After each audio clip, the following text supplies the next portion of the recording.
April 13th. Friday, April 13th. Oh, look at that. I didn't even notice. 2018.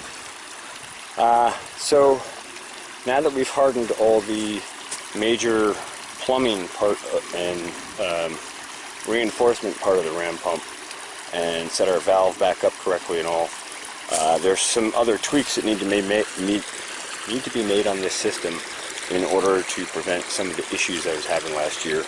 Last year I was getting a bubble where this pipe came through because there was a little bit of a hump, and the air bubble would get up in here and it would raise the pipe, and then you'd have a trapped air bubble, and because of the air bubble you weren't drawing enough flow to draft it out with suction, so the air bubble would get there and it would actually lower your supply to the spring. So this season, taking the elevation down on this a bit to get a little bit lower. That's phase one, so they actually come out at a lower elevation, and I have a constant steady rise, as you should with all plumbing, going from the connection point at the union here, and actually all the way from the standpipe. So coming back up this pipe through the union and on up to the spring supply line. The other part of the problem with the float issue, I'm probably going to go along probably every 10 foot or so and set a post in here and lock up to that post, you know, tie to it or wire to it or something, so that the pipe can't float up. So those two pieces together will prevent that supply issue that I have occasionally where a bubble gets trapped and then you can't get the suction started again at full capacity. That has caused a lot of issues in the past, and I'm squaring it away now. Digging in this stuff is clay mixed with chunks of rock. It's packed very hard because I packed it with a backhoe when I redid this dam. So I decided to use the pond to do the excavation work and basically just dig it out with a shovel a little bit and let the pond take the debris down into the sort of a catchment area down here to capture most of the sediment. So that's working pretty well. I've taken it down about 6 or 8 inches lower than it was. I think that's going to be enough. And the other thing I'm going to add, and maybe I'll grab a clip of this in a minute when I get it set up, is a second 2-inch pipe coming through the head wall, the dam head wall here. And that actually is going to stop just inside the pond here. And that will serve as a secondary water supply so that in a real emergency, if I really need water and the spring is low because it's late in the season and it's dry, I'll be able to actually pull from the pond reservoir, which never seems to really drop too much. So as a backup, I'll be able to come off of that and run through the ram pump as normal at a little bit reduced capacity, obviously, because it'll be a little less elevation.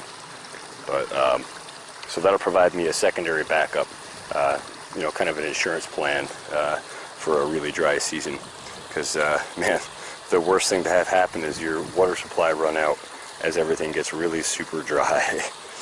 I've been able to supplement pretty well using the valve scalability and that kind of stuff, but I really would like to be able to hammer some water up when I need to in a really dry season. So those are the upgrades that are going on right now. Lots more to come, lots more to talk about. I am at some point going to come back and do a technical details about these other upgrades that have been done and talk about why and how and what effects they have. I'm not quite ready to do that video yet, but I thought I would share this upgrade because this is kind of a major upgrade and it'll make a major improvement. And it's something for you to consider if you're building your own ram pump system. I definitely would make sure that your slopes are all continuous going downhill, say from your supply to your standpipe, and obviously from your standpipe to your ram pump. You can actually see here, if you look close, I have a little bit more tweaking to do on the way that pipe sits going down to the ram pump. That's a little bit out of alignment at the moment, so I'm going to go back and do some more bracing on that.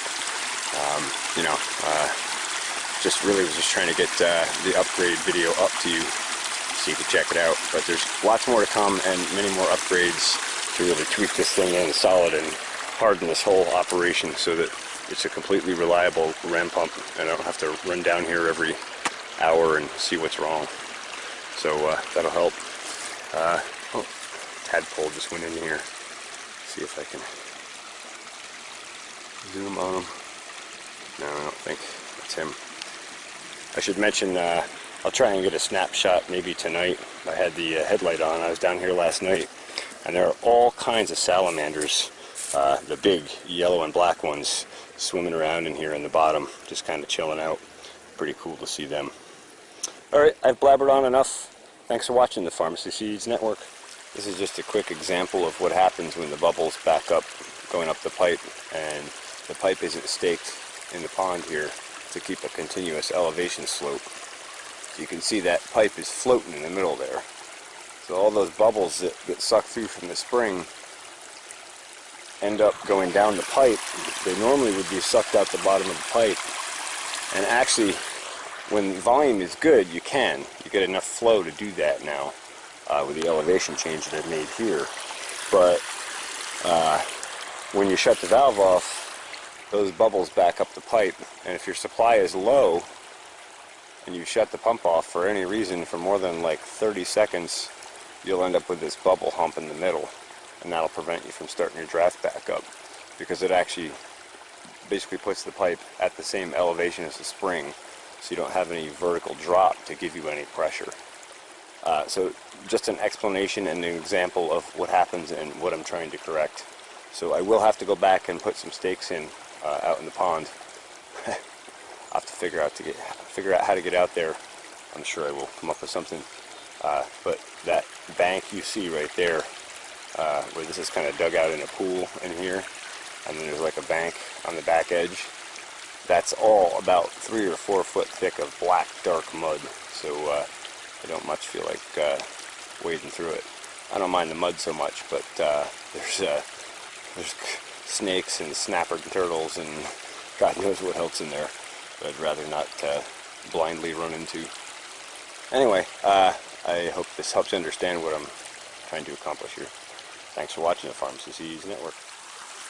Okay, we got all our pipes set through the channel. We drained things down enough to work in here and be able to plug it without having it just take off with all the material. So what we have here is the existing hydraulic ram pump supply line that goes to the standpipe. And then next to that, the other 2-inch pipe on the bottom is our option to take pond water on for the ram pump. Eventually that'll be extended out a bit and it'll come to a valve, and then it'll join up with the main supply line.